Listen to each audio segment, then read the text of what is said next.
When you listen for emotion, not just content, but emotion, and reflect it back, everything changes. Tension drops, the patient settles, and you regain control of the visit. Here's how you can make that happen and why you should take every opportunity to practice. Doug Noll is a lawyer turned peacemaker, award-winning mediator, and creator of the Noll method for de-escalation. After leaving a successful career as a civil trial attorney, he devoted himself to resolving deep conflicts and teaching people how to calm others in distress. He co-founded the Prison of Peace Project, training incarcerated individuals in maximum security prisons to be peacemakers and mediators. If they can do it, you can do it.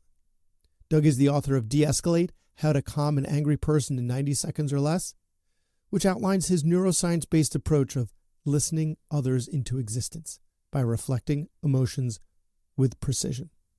But first, a word from our sponsors. You're listening to Succeed in Medicine, the show for practicing physicians who want to master the parts of their career and life that med school never prepared us for. From interpersonal skills to career navigation to the essential information every physician needs.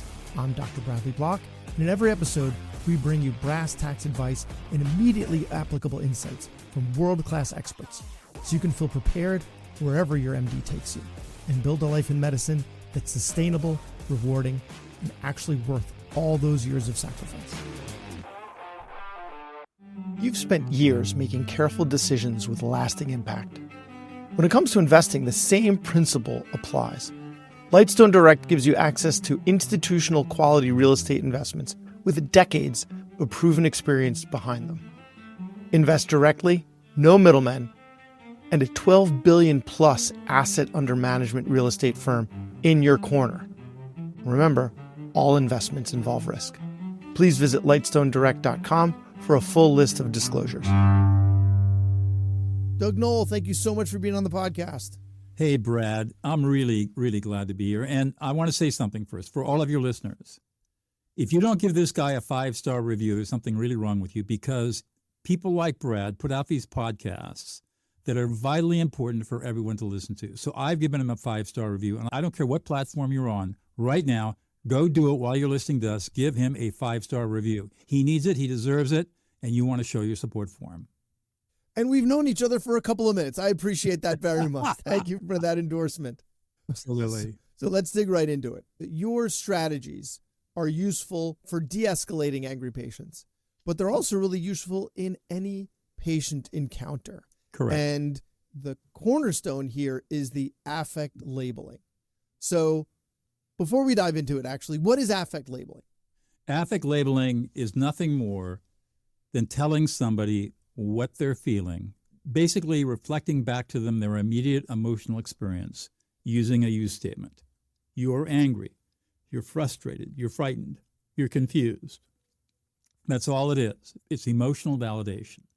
And what we know from brain scanning studies is that when you affect label somebody, you downshift all of the centers of the brain around negative emotions. They literally become inhibited. And you reactivate the right ventrolateral prefrontal cortex, which is a pivotal part of our executive function involving emotion and decision-making. And you can literally calm any upset person. It doesn't have to be anger. It can be any emotion. You can literally calm them in 90 seconds using this technique. Grounded in neuroscience. This is not pop psychology or pop BS. It's based on the seminal study by Matthew Lieberman at UCLA in 2007. So let's walk through a typical patient encounter. And we'll get to de-escalation soon, but lower stakes situation, right? Patient comes into the ER with the worst sore throat they've ever had. They're having difficulty swallowing, maybe a little difficulty breathing, right? They're telling you their story. They're clearly uncomfortable. How do we affect label that patient? All right, let's role play it out. You're the patient. I'm the physician. So, Brad, what's going on? Tell me what your problem is. Oh, this morning I woke up. I was totally fine yesterday, and my throat was really, really sore, and I could barely drink anything. I definitely can't eat anything. And I feel like as the day has gone on, it's gotten even worse. It feels like I've got razor blades in my throat. So you're feeling like you got razor blades in your throat, and it's really concerning to you, obviously very painful and uncomfortable. And you're really concerned and worried about it. And you're in here because you couldn't fix it yourself with any home remedies. and you're really nervous about whether this might be serious or not. Okay, so in that situation, the affect labeling or just the reflecting the entire situation sounds like it was pretty extensive relative to the information, right? Like, so what you're saying is, maybe I'm reading too much into this. No. It's not just, wow, that sounds really uncomfortable. Oh, when you start doing this, you'll see the same patterns over and over again. Human behavior is immutable, and patient behavior is immutable. Same patterns over and over. They're going to come in with exactly the same emotions every single time, and they're not even going to know what their emotions are. All they know is they're in a lot of discomfort, they're in a lot of pain, and they're scared shitless. That's what they know. And your job is to calm them down by labeling all of those emotions. Fear, frustration, confusion, pain, upset, stress, all of that stuff. Okay. You want to label as much as you can in that first 30 seconds to deregulate the limbic system. So I would argue that it's not just to deregulate the limbic system, but to allow the patient to recognize that you care about them. You're recognizing these things. That's right. You're listening them into existence. It's called cognitive empathy. You are working with cognitive empathy, and you are showing that you deeply understand the patient's emotional condition, not by saying, I understand, which never works, but by reflecting what their emotional experience is. So they know, because you're reflecting to them from their frame of reference, they know that you deeply understand what they're experiencing. And that it builds immediate trust and loyalty. That's what I was going to say next. It's trust building. Some of the communication in medicine is information collection, but a lot of it is actually trust building. That's right. And if you invest early in the trust building, it actually makes the visits more efficient and more enjoyable for both you and the patients. Exactly correct. Okay, so how do we build our skill set at affect labeling? It's a 3-step process. The first step is to ignore the words. So when you were talking to me, I wasn't really paying attention to your words. This is, I know, heresy for doctors. Okay, right? Don't ignore the words because you should be documenting them. You're only doing this for 90 seconds. And amazingly enough, if you ignore what your patient is saying, your brain will still remember, because all learning is associated with emotion. So number one, we're just going to ignore what they say for the first 90 seconds, and we're going to focus solely on what they're experiencing, and we're going to let our brain do the work. We are hardwired to read each other's emotions effortlessly and accurately. This goes back millions of years of evolution. And it's a skill that we have. It's an innate skill that we have that we don't use because our culture is so biased against emotions. We never develop the skill. But if you just sit in silence and relax for a moment, the emotions will start flowing into your consciousness. Well, actually, we learned this in medical school. Okay. One of the things, well, not to the extent that you're saying, but like during our psychiatry rotations, they tell us you can tell when a patient's depressed and when they're anxious because you walk in the room and the depressed patient makes you feel depressed and the anxious patient. There you go. That's emotional contagion. All right. Yeah. And so we already know that we can do this. Yeah, but we need to do it in more dimensions. Exactly. What you're talking about is affective empathy, and that actually develops as you practice cognitive empathy. As you practice affect labeling, you get better and better and better to sense what people are feeling. So, number one, ignore the words. Number two, read the emotions. Number three, you're going to reflect back the patient's emotions with a simple you statement. You are. You're not going to use an I statement. You're not. It seems to me that what you're feeling is X. You're not going to use passive voice. It seems like you're feeling unhappy. You are going to be very direct. And when you're direct, you are telling the patient indirectly, but very powerfully, I am not afraid of your emotions. You are in pain. You are in discomfort. I'm here. I'm going to be present for you. And I am not afraid of whatever it is you're feeling. And you do that by saying, Brad, and you're in a lot of pain. You're really scared. You've tried everything, and you're really worried that this might be a serious condition, and you're frustrated because the last thing you wanted to do was come in here to the emergency room to get this fixed, but you don't know what else to do. And you're hoping that we'll be able to solve this thing for you quickly and get you out of here. That's interesting because what we'll often do after the patient gives the history is we'll say, okay, so what I heard is you woke up at 9 o'clock this morning and it was the worst sore throat of your life. It felt like, no, but I'm saying in terms of like the medical aspect of it, this is what we often do. Actually, it's okay if you don't say what I heard you saying. If you just don't say that, just say what you said was, and just use a you statement. Got it. A really interesting new study that came out earlier this year in January out of Tokyo And they ran something like 3,000 transcripts of therapist, patient, counseling and therapy sessions through AI. And they were totally shocked at what they found. They found that when therapists used self-referential statements like I statements, it dropped patient trust to the floor. Really interesting, which comports with my personal experience that when people use that old active listening I statement stuff, you destroy trust. When you use a you statement, you build trust. So the mistake I made was not that I was telling them their history. What's that? I said, what I heard is. That's right. I said, so you woke up at 9 o'clock this morning, felt like there were razor blades in your throat.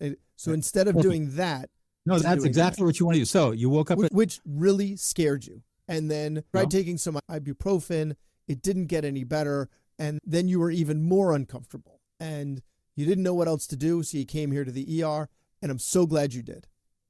You could say that. I like to do that because I like to validate decisions, because sometimes they are not so sure about. I've had patients tell me, "Oh, I'm so sorry I wasted your time," and I'm like, "No, you can say, I'm so glad you came in, because if you went somewhere else, you might not have gotten the right, So right, so you could say you made exactly the right decision to get in here and get this checked out. You try to use I as little as possible. Got it. You made the right decision by coming in here.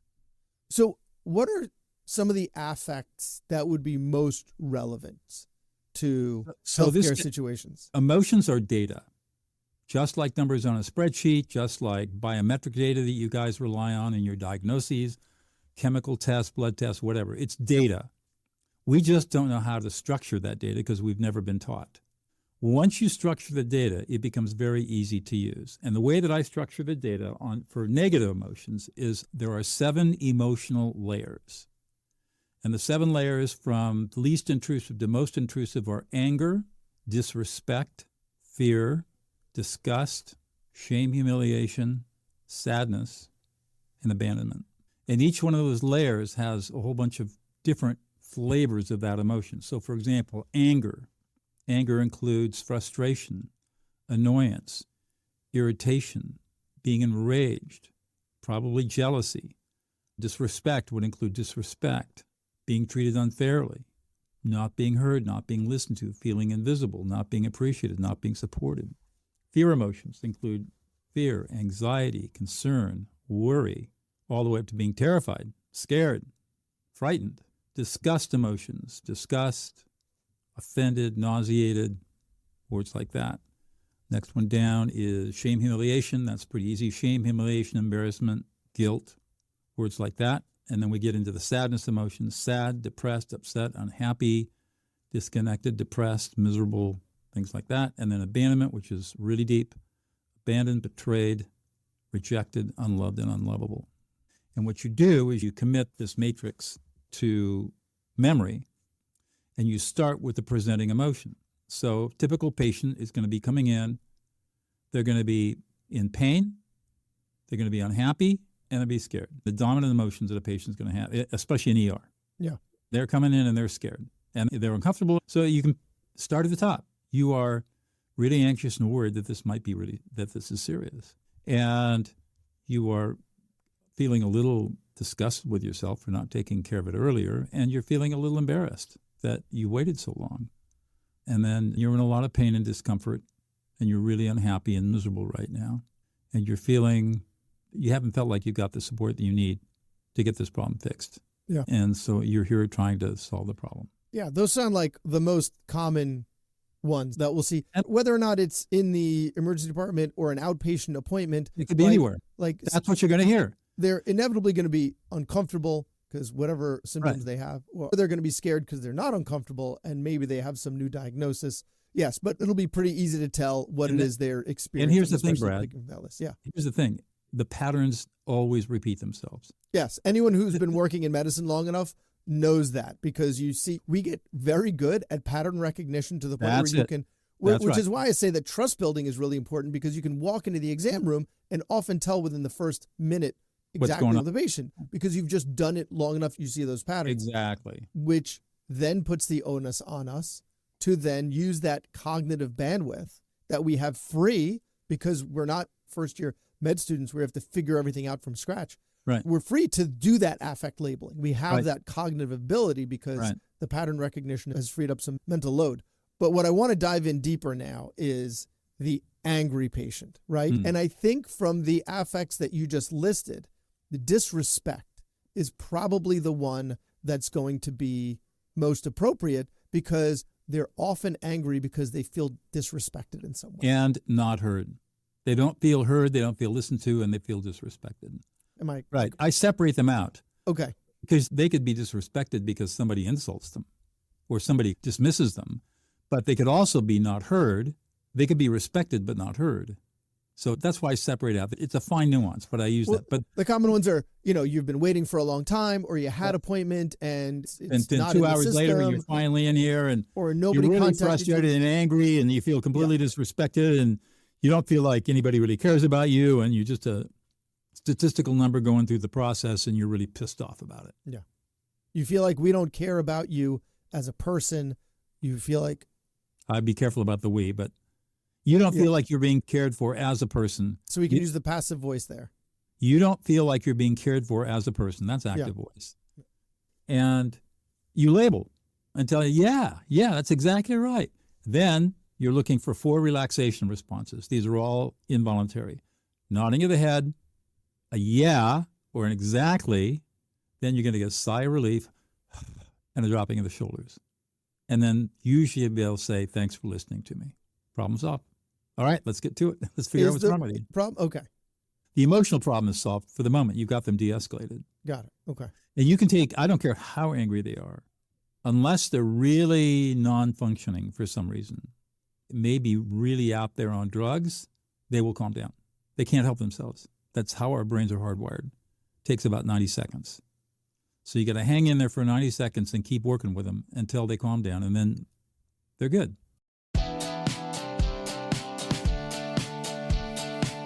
If you like this podcast episode, you're going to love the podcasts over at the Doctor Podcast Network. For instance, Telemedicine Talks.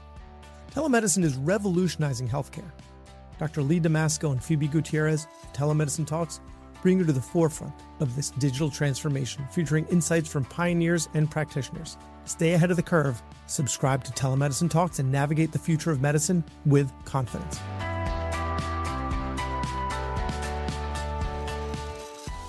Our natural response is often when we're encountering someone who's enraged like that is to get defensive. That's right. And angry ourselves. That's right. So how do we stop ourselves from being triggered like that?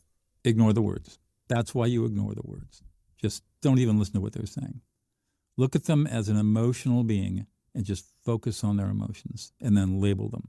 And if you do that with a little bit of practice, you won't get triggered. You'll be calm. And once you've done it a couple of times, then you see the incredible transformation that occurs. And it is incredible. And it is a transformation.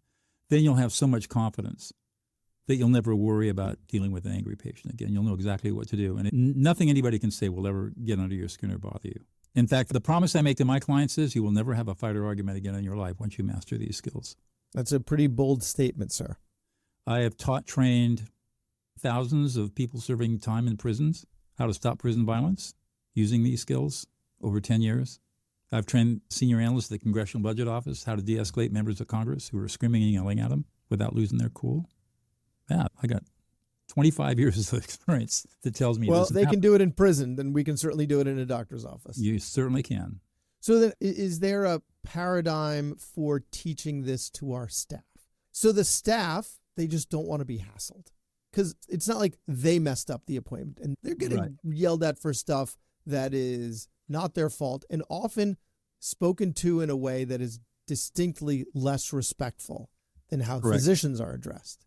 Correct. And so I want to be able to empower them, but at the same time, don't want to saddle them with the thinking that it's their responsibility to handle the angry patients. It's not, but they are interacting with patients as human beings, and so these skills are essential.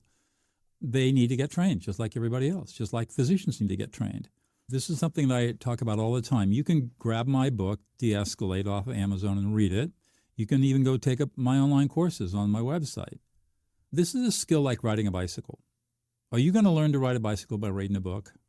Or getting onto a YouTube video and watching some guy ride a bike? Yeah. No. You ride a bicycle by getting on the bike and falling a couple of times, 2 or 3 times.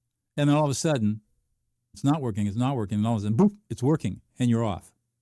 We all remember that experience as a kid. Same thing with affect labeling. You need somebody like me, a coach or somebody there, to help you practice until you get it. Usually takes about 8 weeks. Typically when I'm working with my clients or groups, teams, it's 8 weeks, 1 hour a week. And as long as people are going out and doing the work and trying, usually by the end of 8 weeks, they've got it. They've got it nailed. It's totally automatic. They don't have to worry about it anymore. And it sounds like we can practice this in lower stakes situations. Oh, absolutely. Right? Like, again, with the patients who are glad you're seeing them, but you can still use that as an opportunity to practice your affect labeling. That's mid-level. I mean, I have my students start at even lower level. You go down, okay, so you're in a hospital, let's say. You go down to the Starbucks that's in the hospital cafeteria or whatever. You go to the barista and you hand them your credit card and you look up and say, hey, you're having a really great day today. You look really happy. I just affect labeled this stranger, this kid who's taken my credit card. And why do I do that? Because I know that Starbucks only hires people who are really happy early in the morning. So I can get away with saying, hey, you're really happy. And watch what happens. All the caffeine they could need. Do that all the time. You're going through the cafeteria line and you say, hey, you look like you're having a great day today. Just label what you see with perfect strangers in non-intense situations and put on your lab coat. You guys are all scientists. Put on your lab coats and observe what happens. Observe their behavior. Observe how they respond. And you're going to see the same patterns emerge every single time. And after you've done that 10 or 15 times, you're going to say, wow, this might work. But until you practice in these really low-risk social situations, there's always going to be a lot of skepticism. I foresee practicing this on my wife. And after a couple of days, she's going to go, Brad, stop affect label. Just stop. That's right. And the reason is because you're not good at it. Okay. And the one thing I tell people in all my classes is the last place you take affect labeling is into your home. Oh, so the kids not something to do. If you have young kids, it's fine. Okay. 2 to 8, teenagers, no. Preteen, okay. They're going to call you out very quickly. Spouse, no. Not until you get good at it. When you get good at it, then it's fine. But you got to be really good at it. It's got to be so conversational and nuanced that people don't even know what you're doing. And in the beginning, when you're really kludgy, it's going to look like a technique. It's not going to work. Is there a step beyond the affect labeling? Sure, because now you got people calmed down. Why did they get upset in the first place? So now we can engage in problem solving. We can engage in negotiation. We can engage in trying to make things right, reconciliation. Maybe nothing has to happen. All we have to do is calm people down. So as I teach my students, de-escalate, then problem solve. What do people want to do? They want to problem solve first. Big mistake, because early problem solving is emotionally invalidating. People don't want gratuitous advice about what to do. They want to be heard. And it's true for physicians just like it is for anybody else. Well, if you just do this, this, this, and this, you wouldn't have this problem. That's just going to piss people off, right? So you say, oh, you're really upset, you're frustrated, you're angry. Yeah. Have you considered that's when you can start talking to people, but you can't talk to them until they're calm. And the way that we know that we're calm were those 4 signals that you discussed earlier. That's right. Relaxed shoulders, the recognition statement, and then what were the other 2? So you've got a nodding of the head, a recognition statement, dropping of the shoulders, and a sigh of relief. Yeah. Okay. Yeah. Do we need all 4? No. You know, in medicine, things come in 3s. So. You'll usually get all 4. Sometimes it's really subtle. And if you're really good and you're working with a 14-year-old boy, you're not going to get any of that. You're going to get a grunt. Yeah. And here's what I tell teachers. They look up. They look up. They actually look up. They will not walk away from you. That's a big deal. If they do not walk away from you and they look up, you're doing it right. That's the secret. And then at the beginning, we talked about listening for emotion. Mm-hmm. So now you're giving us opportunities to practice and how to utilize the affect labeling. But what about listening for emotion in general? Like, how do we get better at that? Just practice. So one of the exercises I give is maybe you're listening to a streaming broadcast. Maybe it could be a show or it could be music or whatever. Interesting exercise when you're listening to like Spotify or Pandora, and assuming it's an unsubscribed account, so you're getting ads coming through. How many emotions show up in that 15-second spot? How many emotions can you identify? Well, frustration because I'm listening to an advertisement. Oh, we're talking about in the ad. Oh. Yeah. And you'll be amazed at how many emotions they cram into 15 seconds. Or you're watching a show. Turn the volume down so you can't hear and identify for the next minute how many emotions are being displayed on screen. Game to play. And that teaches you how to start paying attention to emotions without listening to words. So those are some of the exercises you can do to develop this. And then you go out and practice. You're coming out of the supermarket with your groceries. You go to the checkout lane, right? You come up and you're unloading your stuff on the ramp and it's moving forward, and you look at the checkout person and said, well, you're really excited because your shift is almost over. Now, you don't have a clue what's going on. You're going to get one of three responses. Oh, no, I just started. Oh, you're just dreading the day. You just got to slog through another 8 hours. So you affect label that. Or you get, actually, I've got 1 more hour on my way home. I say, oh, how exciting. 1 more hour, you're done. You get to go home. And you get to play with your dog. Yeah, love my dog. Totally engaging. Or you get something in the middle. Well, no, I'm about halfway through. I said, well, you're about halfway through, but hey, you're on the back end of it. And that's pretty exciting. Just a conversation like that. How often do you do this in your life? Do you all the time. You go through your life. I practice this all the time. Yeah. Oh, yeah. Because when I watch people, when I listen people into existence and they feel heard for the first time from a perfect stranger, it makes them feel good. Yeah. Wow, somebody's paying attention to me. And the one thing that we have a need for that is almost never met is the need to be heard and listened to and validated. And we just don't get that in our society. We're all focused on me, not on you. Arguments, for example, every argument starts from the need to be heard. And why do people start shouting in arguments? Because instinctively they think if they shout louder, maybe you'll hear them. And so it just ratchets up. And the paradox of argument is that I want you to listen to me, and the other person is saying, I want you to listen to me, and neither one's taking the time to listen to the other person to get their own needs met. Yeah. I just took the time to listen to you and make you feel heard. That ends the argument. But paradoxically, we don't do that. We keep demanding that we be heard before you be heard. And we just got to flip that script. And all of a sudden there's peace. This is interesting because one of the things that I'll encourage my listeners to do from time to time is to be their patient's hype person. Like I see a lot of kids for tongue tie. These are kids that are like a week old. They're having trouble feeding. You know, we'll do it in the office with a scissor and they leave feeding better. It's an amazing experience. But the parents, they've got this newborn and they barely made it to the office on time, or they didn't make, they missed their appointment. Well, no, we often still see them, but they're like harried. They lack of look sleep like a mess, right? They feel like a mess and they feel incompetent because they've already messed up this kid for life, right? Like they barely got the car seat in. They barely got the pajamas on. And so you take someone like that and you say, listen, you are doing great. You're doing great. You're giving this kid everything they need. They're clearly in a loving home. You've got it together. You made the appointment on time. Like you're getting this kid taken care of. You are doing great. And, like you said, the shoulders relax when you say something like that. So when you are affect labeling people, strangers in the wild, right? Right.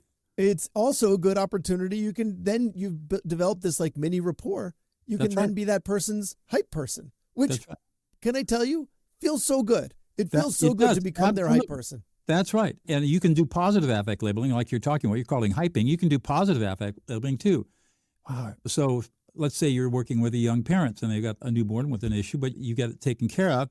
They come in to see you're really worried and concerned and you're really stressed out about this and you're really worried that you're failing as young parents and you're scared to death and you don't know what's going to happen. You're afraid you're going to ruin your baby's life. Okay, so and those are all the fears they're having, right? You label all those fears. They relax. Wow, you get it. And you say, all right, so let's take care of baby. And now I just want to tell you guys, that's where you can use an I statement. You are doing great. You're a loving couple. You love this baby to death. You are doing everything biologically and psychologically and socially necessary to take this baby and turn it into a beautiful human being. Just keep doing what you're doing. Good job. Great way to end. Great way to end. Fantastic. Doug Noll, if people want to learn more from you, they want to get your book, De-escalate, they want to take a course or get some coaching, how do they find you? Okay. For the book, Amazon, probably the easiest. For online course, they can go to my website, dougnoll.com, DOUGNOLL.com. It's the Advanced Emotional Competency course, which teaches everything we've talked about today, plus a whole bunch more. If you want to reach me, I'm a sole practitioner. I answer all my own emails. I don't have an entourage. There's some funny stories there. Doug, D-O-U-G, at dougnoll.com. I'm based in Central California, Pacific time, so I'm happy to do Zoom calls. Just email me and I'll send you a link and we can chat. Amazing. Well, thank you so much for your time today and all you do to make the world a better place. Thank you, Brad. I've appreciated being here and been great fun.